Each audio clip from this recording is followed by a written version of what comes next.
Hello, the listeners, viewers, everybody, subscribers. You are tuning into the Innovative Spain podcast, IT Chronicles. My name is Euge Goncharov or Eugen, a lot of other variations of my name. I'm IT specialist in, let's say, field more related to AI, cybersecurity. And I invite you to dive into the world of tech in Spain, where I'm living more than 1 year and still exploring a lot of things, resolving a lot of cliches that we may face with Spain. It's not so slow as you could expect, and it's much more innovative than you can even imagine. In each episode, we discuss the latest industry trends that drive innovation, different shapes and reshaping of the market as well. And welcome everybody. Today we would like to present, and it's a pleasure to have such a guest as Javier Jiménez, cybersecurity expert, Greyhound's founder, manager, and director. But our main tradition here is to give microphone to guest and let him present himself. Buenos días, Javier. Hello, Evgen. Thank you for giving me this opportunity to talk to you and your audience. So, I'm here to answer, to demonstrate the ecosystem in Spain, in technology in Spain is healthy and pushing. Yeah. And Javier, first of all, tell us about yourself a bit, like how you appeared in this podcast as well. Like, what are you doing? What was your path? Like, very briefly, I think it's always interesting to hear personal story as well. Okay. I got to know you because, I saw you in LinkedIn, I saw your podcast. So yes, I contact with you and that's it. Every opportunity to tell people how important it is to develop in capabilities in IT and protect their digital transformation to protect their role and their health in business. And what is your path? How you started IT career and cybersecurity? What was the choice? Okay. I started in cybersecurity because I made a degree in computer science. I started my career in another sector. I was very involved in the music industry, in a record studio, in a record label, and I spent many years recording records for artists and involved in festivals and so on. But in one point in time, I recognized that maybe it's not when you are young, it is a very good sector, But in some point in time, I recognized that maybe I had to turn and do any other thing. So I started my degree very late, in maybe in 2003 or 4.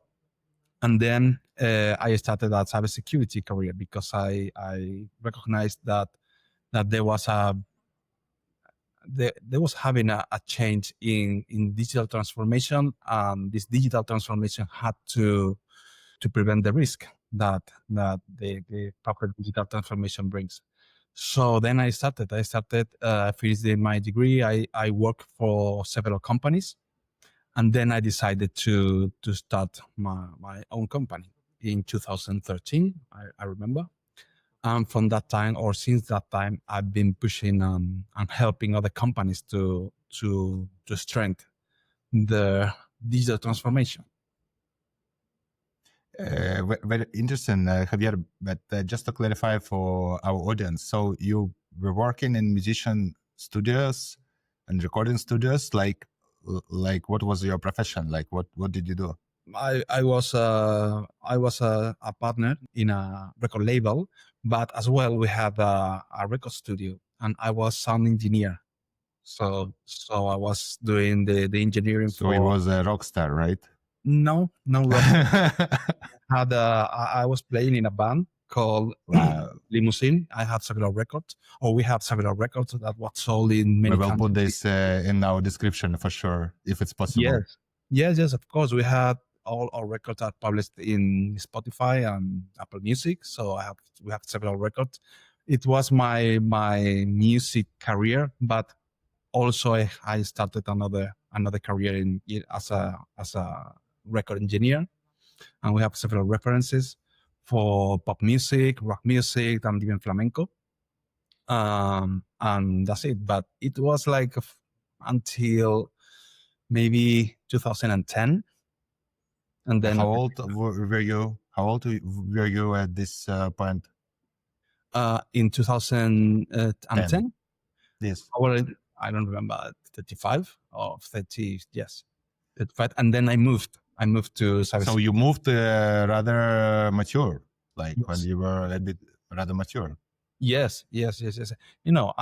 I started my degree in computer science in 1995, but I left Mhm. and then I moved to the music industry, and then I go back, because it was more healthy. Less women, right? Less women around. Yeah. Okay. So yeah, it's really interesting, and actually, it was not very obvious for me that you had this transition, like mature ages. I would say, like it's not like when you change your path in 20 or 25. Yeah, but it's young people need to, and this is something that now is happening more and more, and it's time to see what they want to do, and you have to be very brave at one point in time in your life to change your direction. But when you change and do whatever you want to do, it's better, and I think you are very empowered to do whatever you want to do. This is the reason I decided to start the company. I had the experience to start our record label. We started the record label in 2004 with other partner, and I said, if I've been able to sell records, we started in 2004. The record industry was like this, with the CDs and the copy of CD and the pirate CDs and so on. And today we still have the record label. So we have been doing records.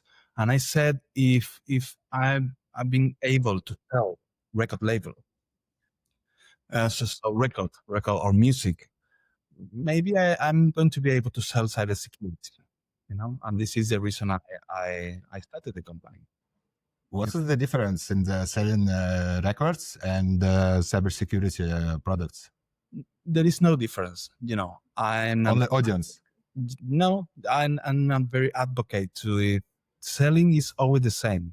Whatever you want to sell is always the same. Thing is how difficult it is to sell everything you want to sell.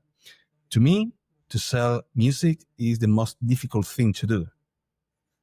With the record label, we had indie artists which didn't sell too much, but we also have a platinum record. We discover artists that is very well known artists we discovered, and I record the first record label, which is Russian Red. I don't know if you know her, but it's a singer. Yes. No, I haven't heard about that. Actually, I need to confess that I'm not very aware of Spanish music. I have several favorite artists like Najwa, for example, the other guy that is working there, of course, Shakira and all that kind of stuff. But I think that I'm not educated enough, so I will need some guidance from you, Javier, at some point, what to listen, because I like indie blues and actually also funk, all funk-related music. So yeah, but you said that it is difficult. For me, it's not obvious. Why it is difficult to sell records? Because we started our record label in a point in time that everyone was copying CDs, so sell the CDs was very difficult. Even though we achieved to have a platinum record, So we sold more than 100,000 or 150,000 records. And we lived these new platforms called, I think it was 2005 when someone in my job told me, "Hey, I've listened to your band in a new platform called Spotify." I said, "How? My music is free in internet?" I discovered Spotify with my record. So and then we started leaving this music for free, or very cheap, because Spotify was free, and now it's also free if you want to hear ads. But yes, it was very, very difficult to sell this, you know. But And who was the audience? Who was the audience? It was like music shops or what it was? the audience for music, Yeah, to whom you were selling records? basically not young people. It's very transversal. The audience is basically music lovers. So, or but So it was we, like physical shop? we didn't do very commercial music. So basically, we do uh, psychedelic rock bands or pop music, very, very pure pop music, and we achieved commercial success with some of them. Also in the later, we did a lot of flamenco or mixture between flamenco, Mm-hmm. you know, and yes, we sold a record. So we achieved a small commercial success. So yes, what there was, because the work with artists is very difficult. They always want to record maybe in the night because they have the inspiration at the 3 in the morning, and to work in weekends. There is a very funny things that happens in studios. The crack of dawn is 11 in the 11 a.m. It's impossible to start before that time. You know, and there was a very, very crazy life. I have to say that there are a lot of drugs, a lot of things that I decided to move away from that. Very, very long record sessions, mixing sessions. It's a very good sector, or a very good environment to deal with very talented people, which is very, Mhm. with, I'm not going to say with artists or genius, but when you work with very talented people, it's difficult. It's difficult to manage. But this is something I've learned. Now in technology, there are, like, you have to work with talented people as well. Very well paid people. It was a very good training. It was a very good training for that. And I started, I still have a role in the record label. So the record label exists. Yeah. Bravo, bravo. But now I'm more focusing in the cybersecurity side. It's cybersecurity. Little people know, but it's also a very creative. Yeah, that's true. And we will speak about that. But look, Javier, it was supposed to be an intro, but I still can't start asking you questions. Sorry about that. I also heard from my one of guests also that I spoke with recently. Yeah. He told me a bit weird thing for me, that salesmen and software engineers are not very valued or respected in society. But I don't know if it's true or not. Have you met with this? I don't know, like differentiation or is You mean about this? differentiation to sell cybersecurity? No, like just sales, like salesperson. Like Yeah. salesperson is like Yeah. it's not my saying, but the person I was talking with, at some point he will appear on our podcast as well. He told me that salesmen and software engineers are not very like recognizable in Spain, like by. I don't know if it's true or not, because I just moved, so I just want to check with you. What do you think? Yes, is interesting. It's interesting. Actually, they are very expensive. Okay, so they are valued. I Mm-hmm. They are very expensive.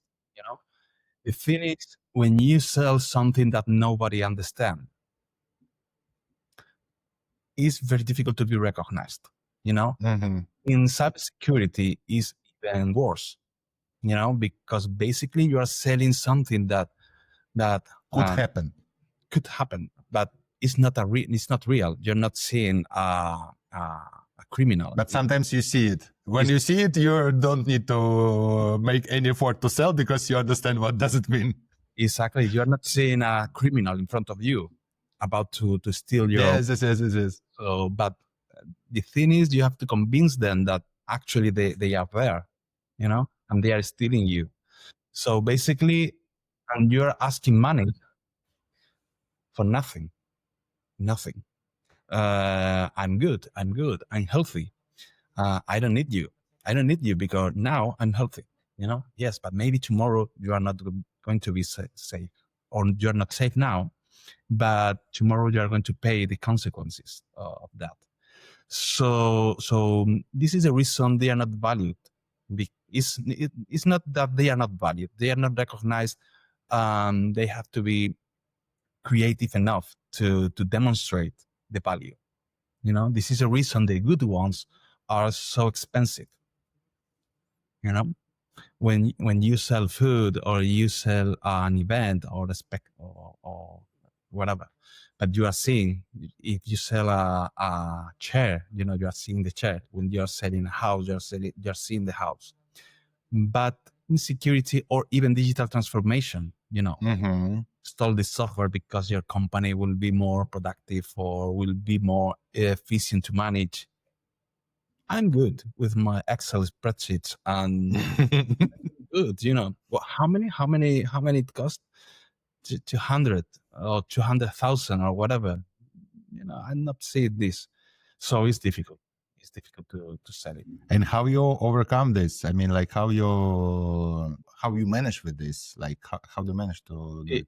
It's interesting with creativity and with narratives, with good stories, and because the thing is, it's like when you educate a child. It's like they don't see the danger because Mm-hmm. they don't see that if they put the fingers in the plug. Fingers, yes. Yes, they don't see it, but you have to tell it, hey, you cannot do this. You cannot do this because you are going to. It's a fight, but if you're good enough and you are able to demonstrate that, then you are able to sell. But basically, you have to be very not creative but persuasive to demonstrate this. It's very difficult. I'm going to my first point. I knew that it was very difficult, because to sell something that nobody can see is very difficult. But I always thought that if I've been able to sell records, in a time that nobody was buying records, maybe I'm going to be able to sell this, And I saw that the reward, it was to be very high because it's very difficult. So if I'm good doing this, or I'm able to teach other people to sell this, the reward is going to be high. Interesting. And I think that now we can move to Spain's cybersecurity landscape finally. But Javier, it's a very interesting story. And it's really, I was never ever thinking about that cybersecurity is so hard to sell. And now I realize that it's really hard because you can only understand this if you met this threat. Or, for example, me as IT person, I know how cybersecurity is important. I know a lot of stories, like how easy it is sometimes to hack. Anyone who's thinking, the first flag for me, for example, when I understand that we need to work on cybersecurity, when a person says to me, or like employer or stakeholder, anyone tells me like, I'm not very interesting person. I will not be attacked. Yeah. This is first flag. I say like, okay, so we need to work on it. Yes. Actually, this is a very, very interesting point. What whoever is making some money is interesting, for a cyber criminal. And the cyber side of criminals is very interesting because the stealing is easy to industrialize the stealing. Someone from other country, if want to steal you, have to take a plane, came to Spain, and see you and break into your house and do something. Okay, but with cyber, someone in the other part of the world can rob your money. So basically, and can automate things or prepare a piece of software to install in your devices and steal your credentials, your bank credentials, to cheat you to do something you shouldn't do. So it's a very, very, very lucrative profitable business to do. And the thing is, people think that they only rob or steal to big companies, and it's not true. The real challenge now is that is people and SMBs. It's a real target right now, because even if you are small, they can steal from you maybe 2,000, 3,000, 4,000. The average cyber incident in Spain, recognized by INCIBE, which is the cybersecurity institute in Spain, the average incident is 35,000 euros. 35, the average. So there are like 10,000 of SMBs in Spain. And if you can automate this with malware and phishing campaigns, it's a very, very lucrative and profitable business. So yes, everyone is a target. It's also interesting that I'm living in Spain, like as I said, like a bit more than 1 year, but I already was attacked like 2 or 3 times, like personally. Like, for example, at some point I received a message from DGT with a fine that I need to pay via SMS. Yeah. But DGT never sends. DGT is like local driving. It's like how it's called. It's agency that looks after, let's say, driving and all kind of stuff related to transportation. DGT. Yes, yeah. And they never send you SMS. I mean, like it's not always. And I clicked on this link, and I'm using iPhone, and I have also some also cyber security tools. Yes. But I click on the link, and when I saw that there is credentials for my bank card, I just closed it. And just checked my phone again. But it was several times. I mean, like at some point it was like, please check energy card, like following Nabagon.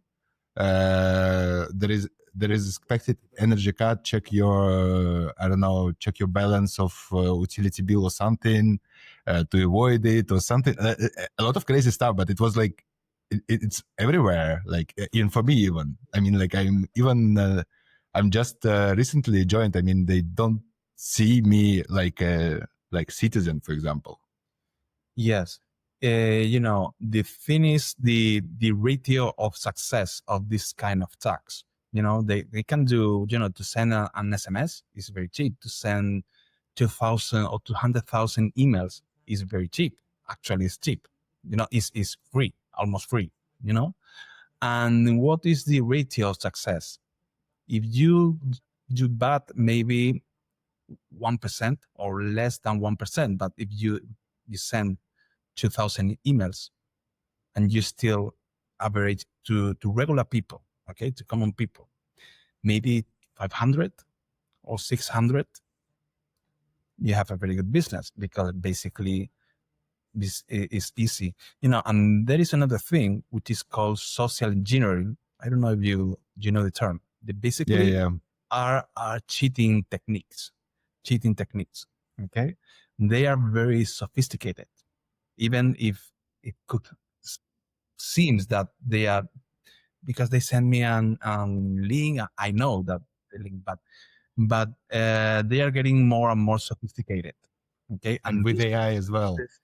Not only AI, but one person in, I don't know, in a country, in a foreign country, working 5 hours a day. Working 5 hours a day can can cheat maybe 1 or 2 per day, and making money in the middle. There are a lot of techniques, but it's very, very, very extremely very profitable business. This is what people need to understand. I think There is an industry. Cyber criminals are very. It's an industry. People works 9 to 5. And with different time zones, so they could work every hour of the day. Yes. So what you can say, Javier, about Spain's cybersecurity landscape? Like some highlights, challenges to Spain, if you compare it with other EU countries, and okay, Spain is becoming a hotspot, a cybersecurity hotspot for different reasons. Yeah, the principal are, Spain is a hub in telecommunication cables. Basically the cables that connect Spain with United States comes through Spain. So critical infrastructure here are sensible, are critical, very critical. Okay, and also we have a very interesting sectors for cyber criminals or state criminals, which is the energy, the renewable energy. Because Europe is now depending more and more about renewable energy coming from Spain, or even the agriculture sector. Spain produce a great amount of food that is consumed in Europe. So it's becoming a very hot spot. The level of cybersecurity in Spain, the state or the state of the defense in Spain is good, because we have the CCN, the Centro Criptológico Nacional, which is basically the Department of State, which is in charge of this cybersecurity. They are very good.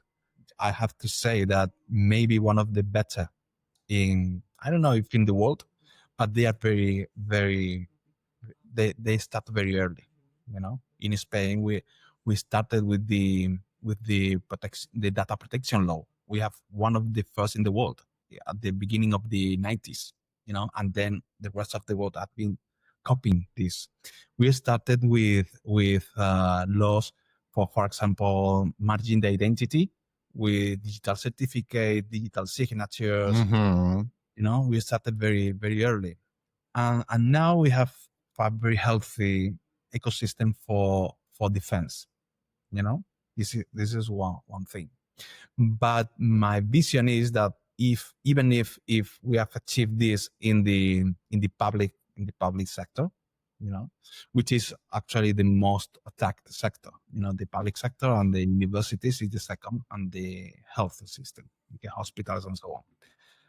The problem that now Spain is facing is the SMBs.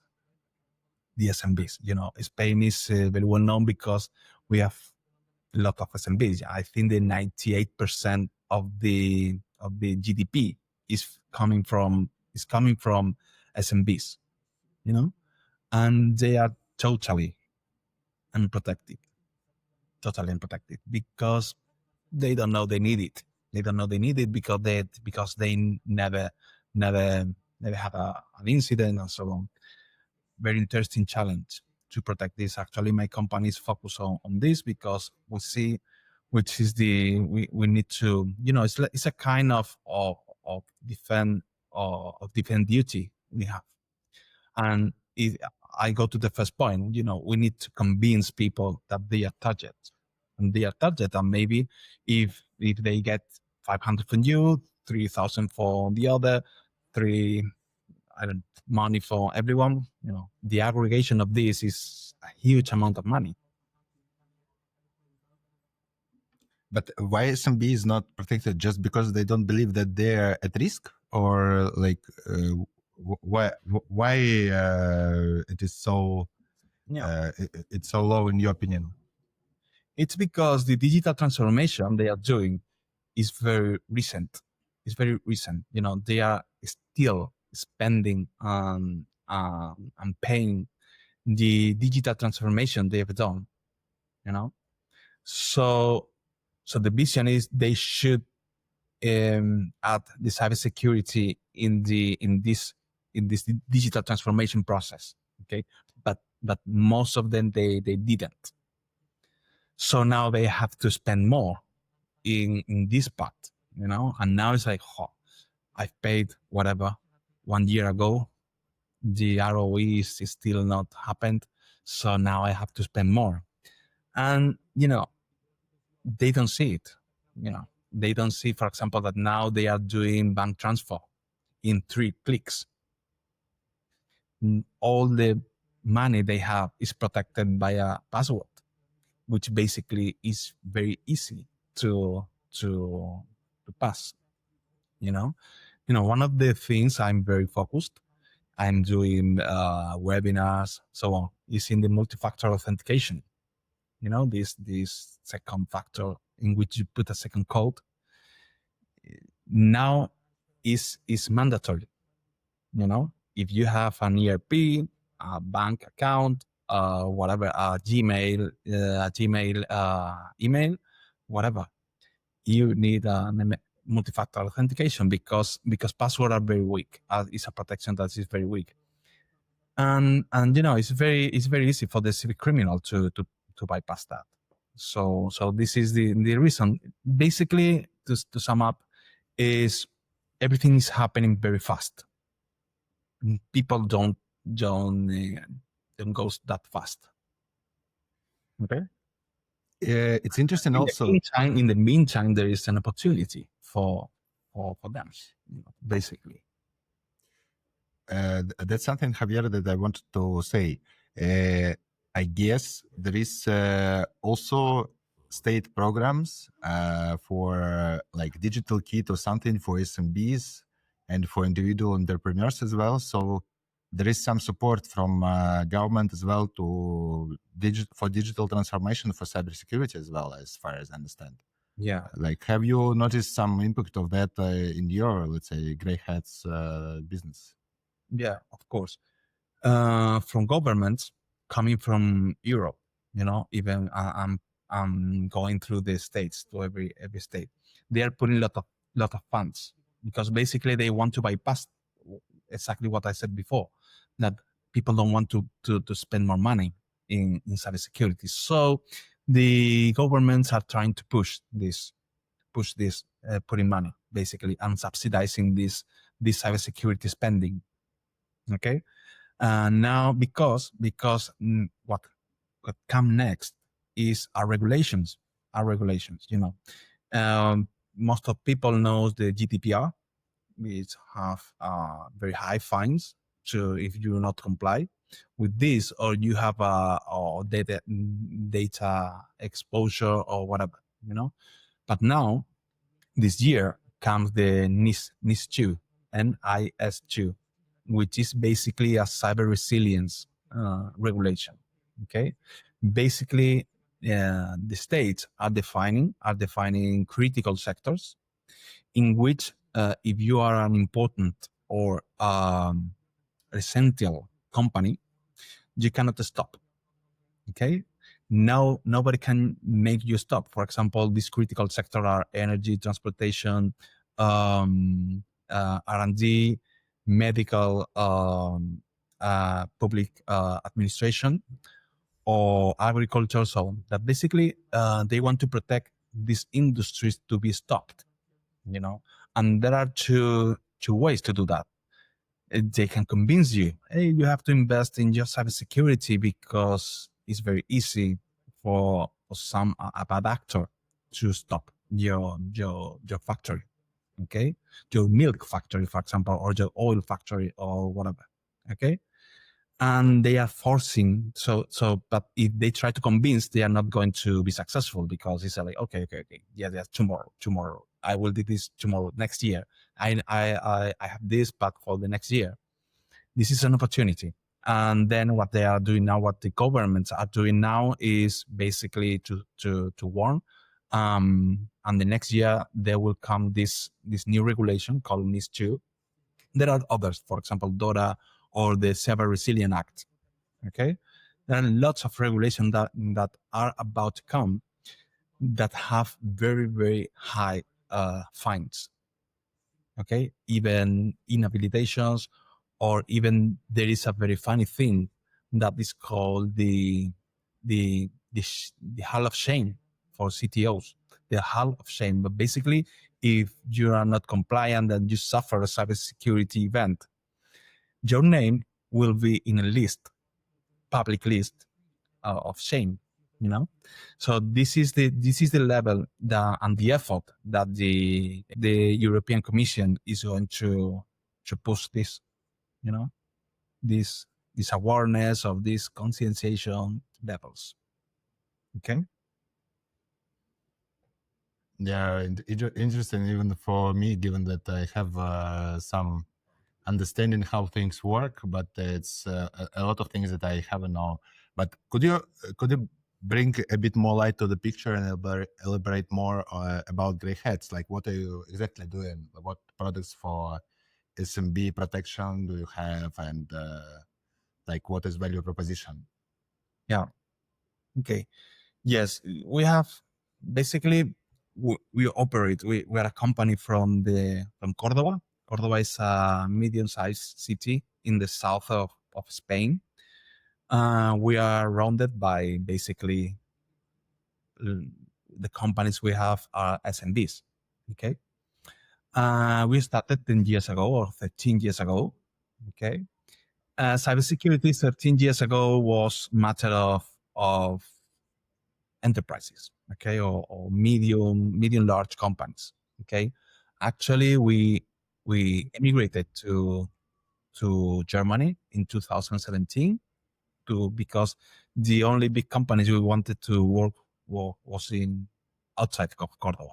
Okay, we worked with companies also in the north of Spain, in the UK, but it was impossible for us to convince SMB that they have a cybersecurity problem. Okay, this changed it.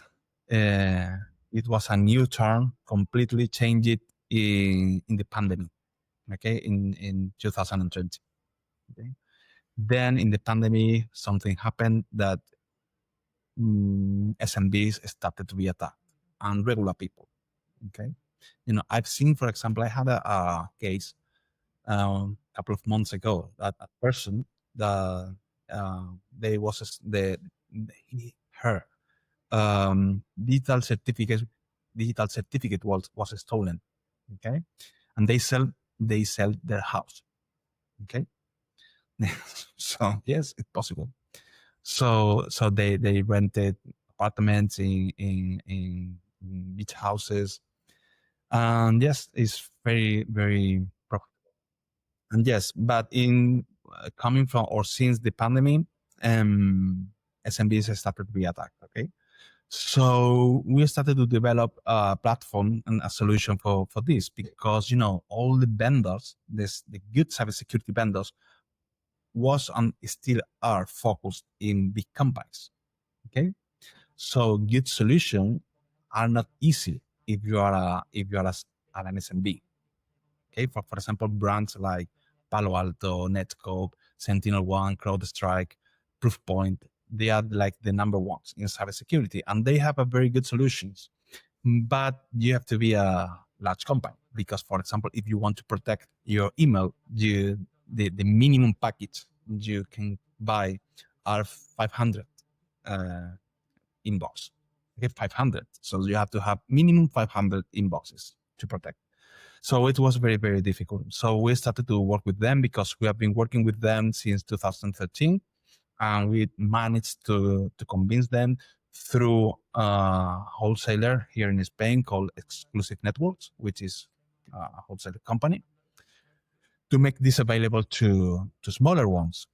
You know, we are a company from the south of Spain, from Andalusia, and when we talk to them, it's like, oh, you're always asking solutions for small companies, but we don't work with the small companies. So we want to work with banks, we want to work with universities, we want to work with public administrations, but you wouldn't want to work with 20 people. We need big fish.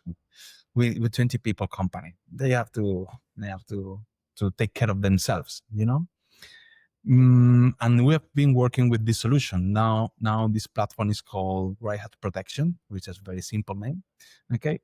And it's a very, very simple solution in which we manage the cybersecurity for the companies, you know? There is a very important thing that the companies need to understand.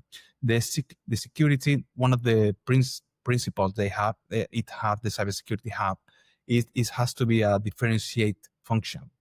You know, basically, if someone is taking care of the security, it has to be a different person from your company. So you have IT people, you have a board of director, whatever, but the company that is caring for cybersecurity, it has to be different. So we've done a product in which we basically take care of all the cybersecurity for different packages in prices. But basically we take care of the whole thing of the cybersecurity. We protect the endpoints, we protect the email, and we protect the internet navigation. Okay. And we give all of this with a managed service, which basically we take care of everything. Okay. And then we are able to protect these SMBs. But now we are in front of the difficult challenge to convince these SMBs that they have to protect themselves and their future and their business. Because, you know, there is another thing. And this, we have been seeing this from the beginning. Usually a cyber incident is not viable or assumable for a company. If they face one cybersecurity incident, they are very close to close the business. 35,000 euros for an incident. And this is something that can happen for a company with 2 or 3 employees.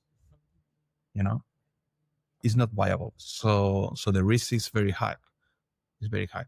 The problem or the lack for not the lack, the problem is that cyber criminals don't have the time to steal everything they can do, but it is growing and growing. So SMBs has to run to protect themselves.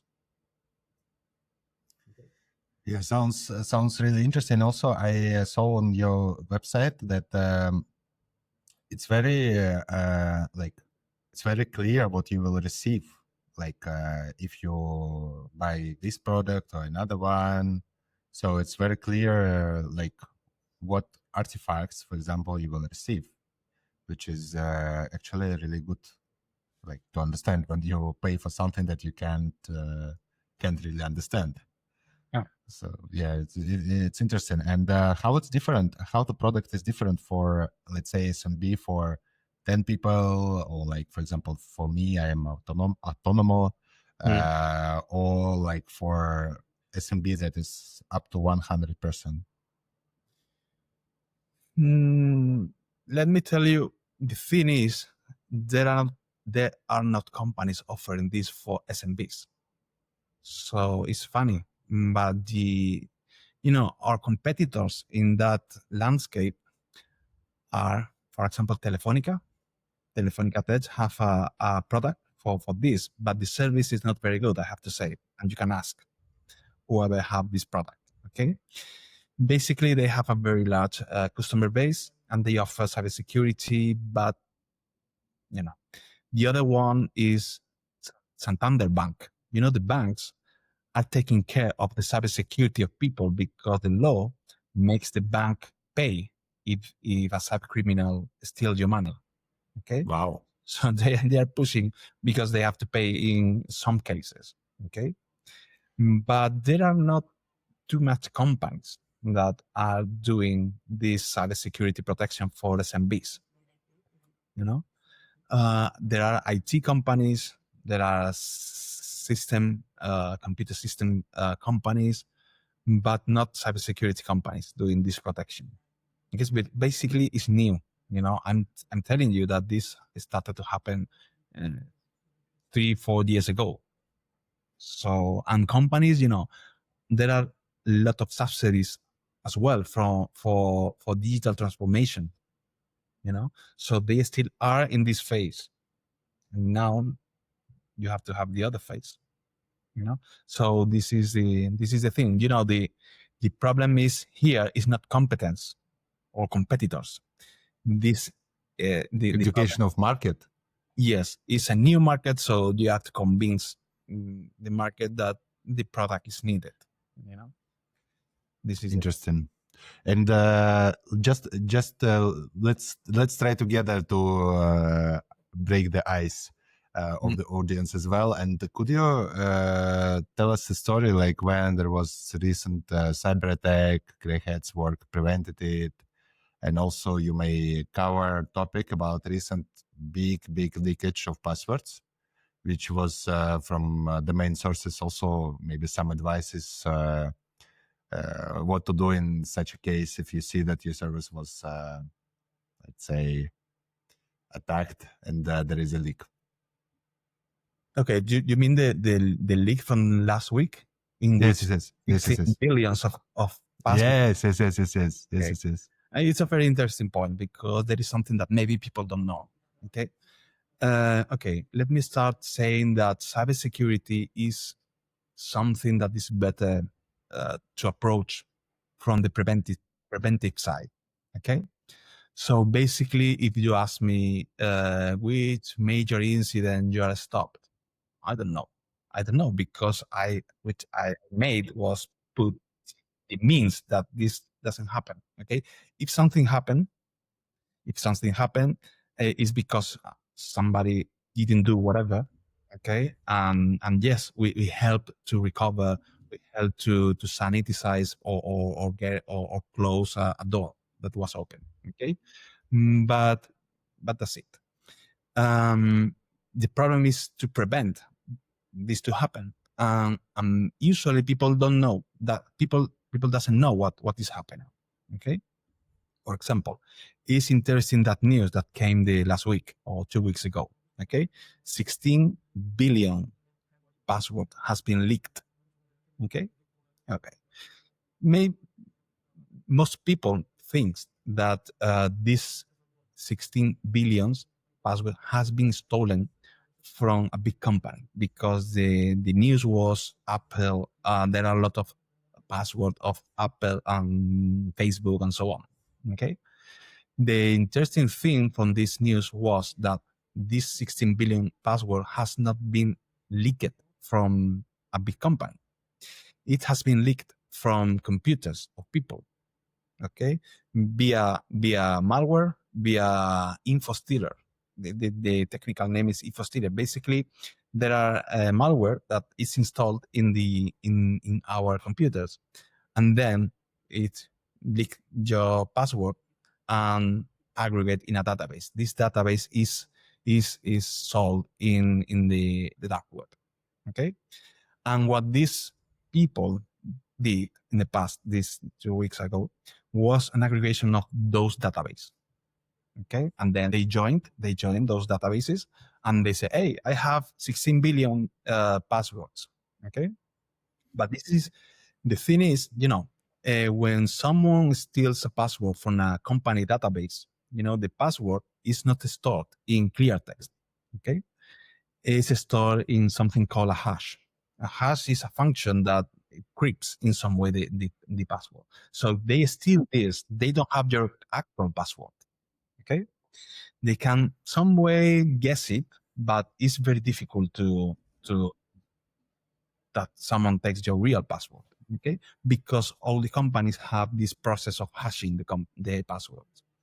But when someone installs something in your computer, a keylogger, info stealer, or a session token stealer, which is another very interesting thing. I don't know if people know that everyone you click in remember my password or keep open session in this computer, what your browser does is to store a small password in your browser.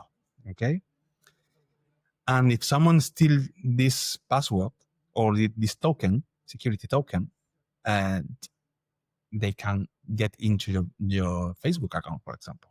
Okay, it's not a password. It's not your password, but they can get into your Facebook account, change your password, and ask you for a ransom. Okay, so this is what these info stealers used to steal. Okay, and these are the 16 billion password. So basically, which is the learning we should take? Basically, is protection of the our environment, because these cyber criminals are going now to the people, to the actual people, to and stealing from them.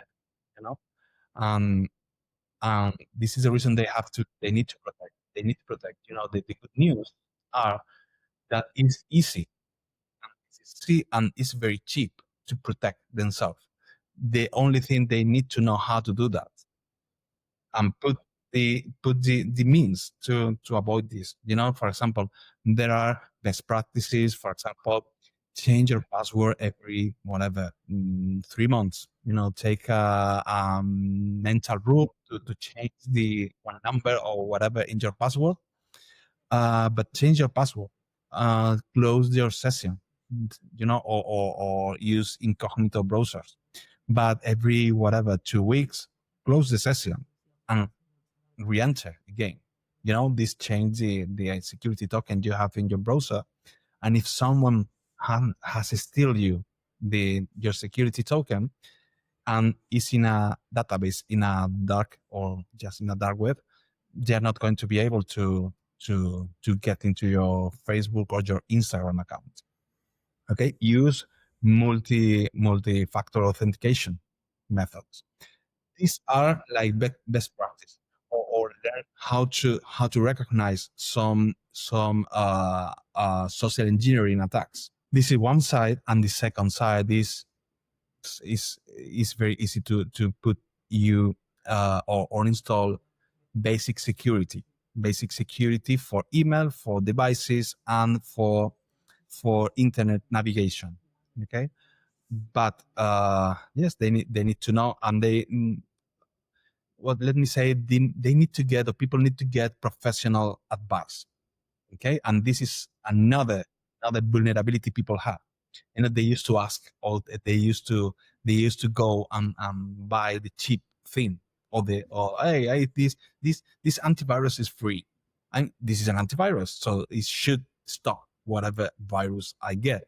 No, no, no, no, no. It's totally mistaken, this approach. Okay, it's like if you buy this Chalec anti shop Chalecs. I don't know what is the English term. You know, chaleco antibalas. Okay. Chaleco Yeah, well, antivirus. it's a protection for if someone shoots you with a gun. They only have to protect you one time. Okay, you're not going to buy the cheapest, because the attack will be the same. And at that point you need a good one. Okay, and some professional has to advise you. Okay, where are you going to be in? And you need this one because you are here. You are living in a war zone, for example. Then you need this, or you are very cyber criminals can be very motivated to steal you or to infect you. So you need a better protection. Then this advice has to be professional advice. This is the reason SMBs or people should always make a little bit of research, or having a due care or due diligence to protect themselves. This is the and this is the role we as a cybersecurity company try to play. Okay. Very interesting and exciting, actually. But we have to finish this and call it a day. But I can stop. one question, Javier. Just like let's say some kind of epilogue, let's say, to our podcast today. What's recommendation? I remember about the podcast, about passwords change, about MFA, about making it complicated as well, and trying to end sessions using Cognito. But also maybe something means that some recommendation that you can give to our listeners or subscribers. Don't forget to subscribe, by the way. What will that be? Okay, this is basically what I said before. As a summary, first point, take this seriously. All people, there are not small targets. Okay, we are in a very hostile environment, and now with all this, there is another important topic. Now we are living in a pre-war status. Okay, the world is becoming. There are a lot of wars, and the first stage of a war always is cyber war, and to make money, to buy maybe guns or whatever, or bombs or whatever. So this is the status in which we are now. Okay, so basically take this serious, because if an state needs money to buy whatever, they are going to have or use APTs, which APTs are like organized groups of cyber criminals. Okay, and this is the environment we are now. Okay, and the other advice would be it come with professional advice. People can watch videos about cyber hygiene or best practices to do whatever, but this is the advice. This is the advice, and have a proper protection, cyber protection, and talk with company like us to help them. Thank you, Javier. It was a pleasure to have this recording and podcast with you. It's interesting that you have recording studio. we could have it there as well. Thank you so much, and let's call a day. And it was a pleasure to see you and hear this. I need to process some thoughts as well after that, and hope that our audience will also get something new from your interesting thoughts today, actually, about cybersecurity and its visibility and importance. Yeah, thank you, and your the opportunity you gave me to tell your audience about cybersecurity. Amazing, thank you so much. Thank you. Muchas gracias. Muchas gracias a ti.